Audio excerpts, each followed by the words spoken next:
ngeen jëf mbokki internet ba Sénégal ginnaaw ba ñu leen nuyoo ci ànd bi ngeen di ànd ak ñun saa su nekk bés bu nekk fii ci Buzz Sénégal ñu leen di ñaan nag ngeen di woy di abonné ak di activer cloche de notification yi ngir information yu leer yu wér fii rek ngeen ko mën a amee. ci noonu li gën a fës ci xibaar yi dañ koy dooree coowal Mame Mbaye Niang moomee nag miram nag day gën a doy waar moom Mame Mbaye Niang Prodac mu mel ni la mu tàmbali woon jeexantal bi dina métti loolee ci moom li ko waral nag jamono ji su moytuwul famille mujj du neex moom mi nga xamante ni moo porté woon plainte ki nga xamante ni mooy Ousmane Sonko premier ministre du Sénégal si mbirum diffamation jamono ji nag ku ne xam na ni Ousmane Sonko mooy premier ministre waaye ki nga xamante ne mooy Mame Mbaye Niang nekkatul sax ci li nga xamante ne mooy état bi.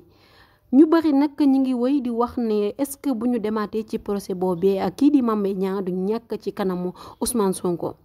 bu ñu jugee si mbirum Mame Mbaye Niang dañuy wax si lu doy waar xewee foofee ca université Cheikh Anta Diop bu Dakar bu ñu waxee université Cheikh Anta Diop bu Dakar suñu xel yëpp dem ci université bi gën a mag ci Sénégal ñoom nag seen budget jamono ji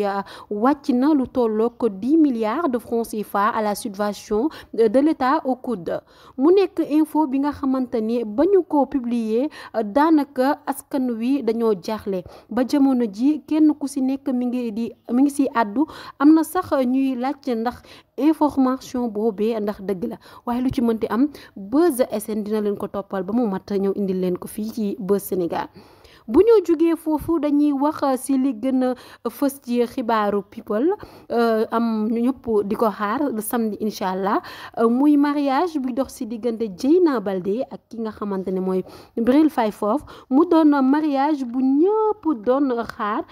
di ñaanal ñaari xale yi li ñu bëgg ñoo ko xam yàlla defal leen ko ak sëy bu barkel la ba tey ci mariage bi kii di Adamo génn na wax nee na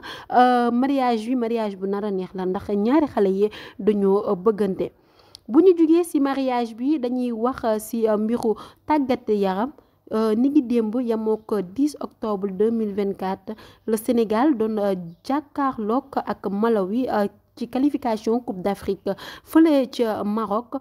Sénégal mujjee fa jëlee ndam 4-0 mu doon bànneex ak contentement ci àdduna bi di ñaan victoire yi di gën di yokk ba tey ñi ñu ngi wéy di wax ci mbirum entraîneur yi moo xam ki nga xamante ne mooy Aliou Cissé ak ki nga xam ne moo doon entraîné Sénégal am na sax ñuy wax ndax Aliou Cissé dina am courage ñëwaat après lii xew lu ci mënti am waa Buzz Sénégal dinañ leen ko toppal ba mu mat indil leen ko ñu leen di ñaan ngeen di wéy di abonné ak di activer cloche de notification yi ndax information bu mën a dugg ngeen mën koo am à temps.